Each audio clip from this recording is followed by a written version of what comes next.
Again welcome back to my YouTube channel brain studies. और आज के इस वीडियो में हम पढ़ने वाले हैं द फ्रेंच रेवोल्यूशन का एक और इंटरेस्टिंग टॉपिक। और इस टॉपिक में हम पढ़ने वाले हैं the role of philosopher in the French revolution. तो जो रोल ऑफ फिलोसोफर है वो हम इस वीडियो में पढ़ने वाले हैं। तो फर्स्ट हम इसमें अपने टॉपिक पे जाने से पहले हम अपने लास्ट टॉपिक में हमने लास्ट वीडियो में क्या पढ़ा था वो एक बार रिकैप कर लेते हैं, क्योंकि उसी के बेसिस पे यानी हमारे लास्ट वीडियो के बेसिस पे ये हमने वीडियो बनाई है। मतलब कि ये दोनों टॉपिक्स कनेक्टेड है। ओके, यानी ग्रोइंग मिडिल क्लास और role of philosopher are connected. Okay, तो हमने लास्ट वीडियो में क्या देखा था, थर्ड स्टेट का एक क्या बोलना चाहिए सेक्शन, बिकम प्रॉस्परस। वो कौन लोग थे, कौन सा सेक्शन था, वो थे मर्चेंट्स, ट्रेडर्स, लॉयर्स और एक्सेट्रा। हाँ, और वो कैसे प्रॉस्परस हुए, overseas trade and manufacturing of food. उन्होंने क्या बोलना चाहिए, दूसरे देशों में बाय सीज और by water routes they have travelled to different countries and they have done trade and they manufacture different goods. Okay, they believe that no group should be privileged. तो ये जो प्रॉस्परस लोग थे इन्होंने अपने बच्चों को पढ़ाया और उन बच्चों की क्या मतलब जब वो बच्चे बड़े हुए तो उन्होंने क्या सोचा कि no groups should be privileged by their birth. यानी जो फर्स्ट और सेकंड स्टेट के साथ जो हो रहा था, यानी फर्स्ट और सेकंड स्टेज वो प्रिविलेज्ड बाय देयर बर्थ, यानी उन्हें टैक्स नहीं देना पड़ता था। ओके, वो इन्होंने मना किया। इन्होंने कहा नहीं, ऐसा नहीं होना चाहिए। तो अब इन्होंने ये कहा, तो ये क्यों कहा, मतलब मैं क्या कहना चाह रही हूँ, मतलब मेरा मतलब ये है कि अगर ये जो सोच है इन्होंने सोचा होगा ना कि प्रिविलेज्ड बाय बर्थ नहीं होना चाहिए, यानी उन्हें जन्म से कोई भी अधिकार नहीं मिलना चाहिए। पर क्यों? क्योंकि इनकी एक सोच थी। ये सोच उन्हें उनके मतलब माइंड में किन्होंने डेवलप की, तो आंसर इज फिलोसोफर्स। इन फिलोसोफर्स ने इनके दिमाग में ये क्या बोलना चाहिए आइडिया डाला कि कोई भी व्यक्ति या फिर कोई भी citizen of France should not be privileged by birth, कि उसे उसके जन्म से प्रिविलेज नहीं दिया जा सकता कोई भी। और उन्होंने क्या कहा, demand a society based on freedom. उन्होंने कहा कि कोई भी सोसाइटी, वहाँ की जो फ्रांस की सोसाइटी थी जो फ्यूडल सोसाइटी थी, उस सोसाइटी को फ्रीडम पे बेस होना चाहिए था, पर नहीं हुई तो इसलिए हमें बनानी पड़ेगी।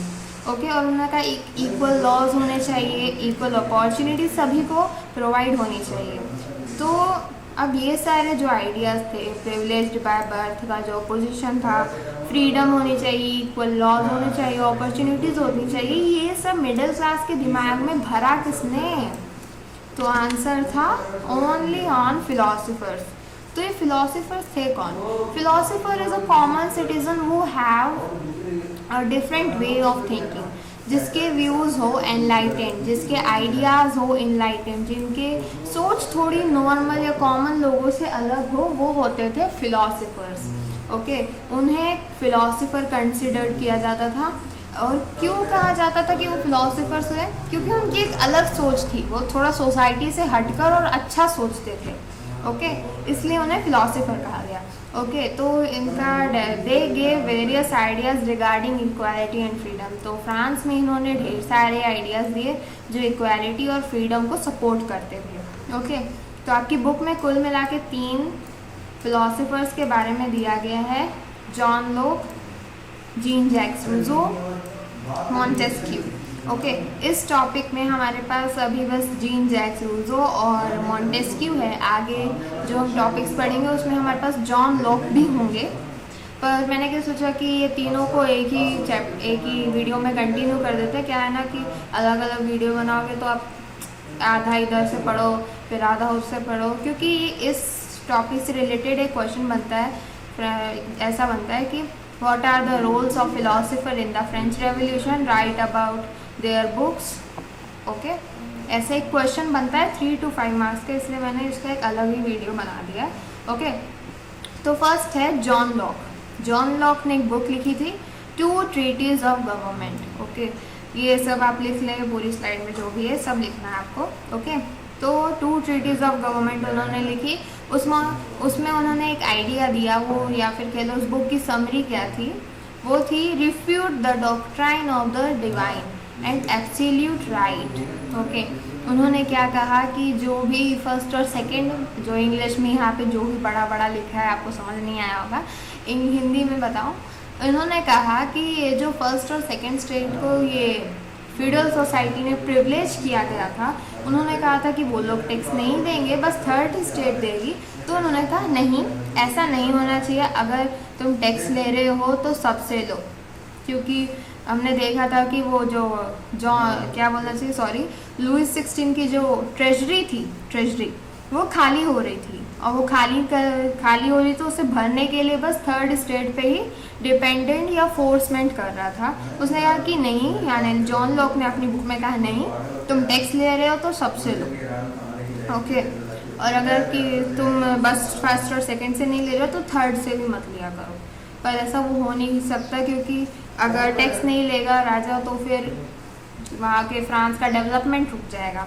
तो उन्होंने कहा कि लेना है तो सबसे लो, ठीक है। फिर अगला आ गया Jean Jacques Rousseau. Jean Jacques Rousseau ने क्या, उनकी एक बुक थी द सोशल कॉन्ट्रैक्ट। इस बुक में उन्होंने क्या कहा कि सभी सिटीजन्स को इक्वल वोटिंग राइट होना चाहिए, क्योंकि उस टाइम वुमेन्स को छोड़कर सभी मेंस को वोटिंग राइट दिया जा रहा था। कंटिन्यूएशन में था, मतलब कि सभी को तो नहीं मिल रहा था। उस टाइम क्या था ना, वोटिंग वाला सिस्टम आया नहीं था। और उन्होंने कहा कि डेमोक्रेटिक गवर्नमेंट होनी चाहिए, क्योंकि अगर डेमोक्रेटिक गवर्नमेंट होगी तो ऑटोमेटिकली इस इक्वल वोटिंग राइट की मांग होगी। तो उन्होंने कहा डेमोक्रेटिक गवर्नमेंट लाओ, और डेमोक्रेटिक गवर्नमेंट होगी तो उसमें सबको इक्वल वोटिंग राइट दो, सभी सिटीजन्स को। क्या था ना, जब ये डेमोक्रेटिक गवर्नमेंट आई, ओके, तो इन्होंने मतलब कि द नेशनल असेंबली, आगे हम पढ़ेंगे, वो जब नेशनल असेंबली आई ना, तो वुमेन्स को इक्वल वोटिंग राइट, यानी वुमेन्स को नहीं दिया जा रहा था, बस मेंस को दिया जा रहा था। उसके भी क्वालिफिकेशंस थे ढेर सारे, वो मैं आपको नेक्स्ट वीडियोस में बताऊंगी। ओके, ये तो जीन जैक्स रूसो का हो गया। अब नेक्स्ट थे Montesquieu, the spirit of law. Okay, the spirit of law, इन्होंने एक बुक लिखी द स्पिरिट ऑफ लॉ। तो द स्पिरिट ऑफ लॉ में इन्होंने कहा division of power, legislative, executive and judiciary. Okay, तो इधर इन्होंने क्या कह दिया कि डिवीजन ऑफ पावर होना चाहिए।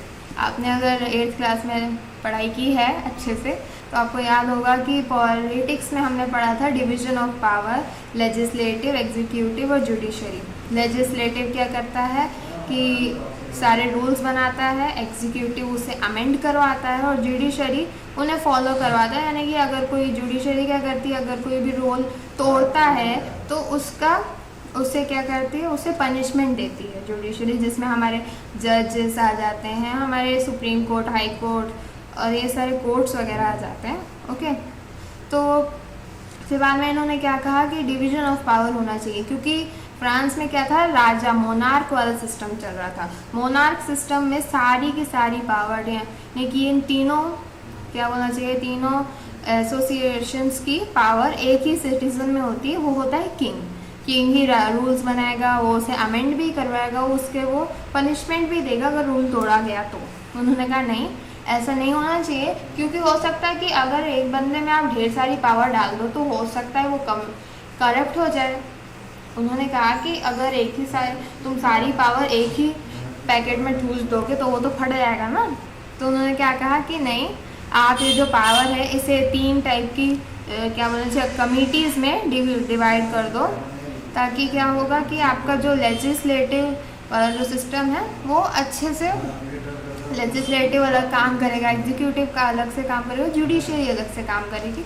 तो इससे होगा क्या कि पावर का डिवीज़न होगा और सब चीज़ें बैलेंस चलेंगी, कोई भी करप्ट नहीं होने वाला है, क्योंकि अगर एक करप्ट हुआ तो बाकी के 2 उसका अपोजिशन पक्का कर लेंगे। ओके, तो ये था मॉन्टेस्क्यू का आइडिया। तो इन तीनों के हमने आइडिया देखे, इन तीनों के आइडिया एनलाइटेंड आइडिया थे, मतलब लोगों से थोड़े हट कर थे, क्योंकि लोग क्या सोचते थे, लोगों को ये सब पता नहीं था कि ये गवर्नमेंट डेमोक्रेसी क्या होती है, इक्वल वोटिंग राइट क्या होता है, डिवीजन ऑफ पावर क्या होता है। ये सब मॉन्टेस्क्यू, जीन जैक्स रूसो और जॉन लॉक ने अपनी बुक्स में लिखा और बुक्स पब्लिश हुई, क्योंकि उस टाइम टीवी और ये सब क्या बोलना चाहिए डिवाइसेस तो थे नहीं, टीवी, रेडियो, तो क्या किया कि इसको बुक्स में लिखा और लोगों को पब्लिश की बुक्स। अब लोगों को पब्लिश की तो डिस्कस्ड इन पब्लिक प्लेसेस। अब ये सारी बातें जो थी ये पब्लिक प्लेसेस, पार्क्स और ग्राउंड वगैरह में डिस्कस होने लगी। तो इससे हुआ क्या, ये सारे ideas spread among the people. अब लोगों को ये सारे आइडियाज़ पता चलेंगे तो लोग तो फिर क्या बोलना चाहिए, डेमोक्रेटिक रूल की क्या करना चाहिए, मांग करेंगे। लोगों को अब ये सारा रूल चाहिए होगा, है ना। तो नेक्स्ट वीडियो में हम वही पढ़ेंगे, the outbreak of revolution. Okay, so thank you for watching my video up to last. I hope you have understand all the concept of this video. और अगर अच्छे से समझ आए तो प्लीज़ गाइज शेयर करो, लाइक करो और प्लीज़ चैनल को फॉलो और सब्सक्राइब करो। और अगर कोई भी डाउट या क्वेरी है तो कमेंट बॉक्स में ज़रूर लिखो। Thank you very much for watching at last.